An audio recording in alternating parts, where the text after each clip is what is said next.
Tultiin messuille esittelemään meidän asuntotuotantoa ja varsinkin tämä sijoittajan näkökulma, eli kuinka pieniä asuntoja voi hyvinkin käyttää sijoitusmielessä hyödyksi. Pörssisäätiön tehtävä on edistää arvopaperisäästämistä ja arvopaperin markkinoita. Eli meillä on täällä ollut pörssiaamu, jossa oli tosi hienoa, että pörssiyhtiöiden johto oli kertomassa yhtiöstään sijoituskohteena. Ja tulos oli 12,2% liikevaihdosta. Olisiko tuotetta mahdollisesti, olisiko sijoituspalvelua löydettävissä hoidetun rahaston ja indeksisijoittamisen välimaastosta?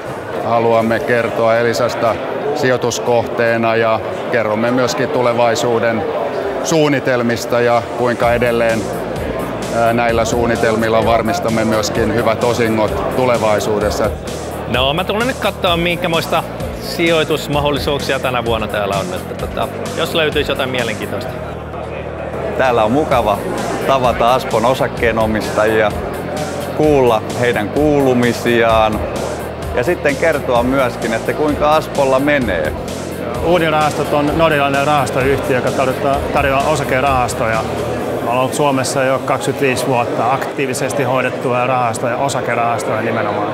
Ja, Fixura deltar ju nu i den här mässan för cirka 5:e gången sedan vi körde igång vårt företag. Och väldigt bra plats att komma och träffa sina nya kunder och gamla kunder och investerare som vi har. No, mä oon etsimässä nyt uusia sijoitusmahdollisuuksia. Täällä on monta eri tämmöistä näyttelepania, joka kiinnostaa itseään. Esimerkiksi tuo asuntosijoitus, mikä kiinnostaa itseä tosi paljon, että pienellä summalla pääsee mukaan sijoittamaan. Ja sitten on tuo uusi juttu, että tonttisijoitus, mikä on uutta Suomessakin, että nostaa tontin ja sen avulla sijoittaa. Että hyvä juttu tämmöisiä järjestää, niin saa lisää tietoa eri yrityksistä ja mukava olla täällä.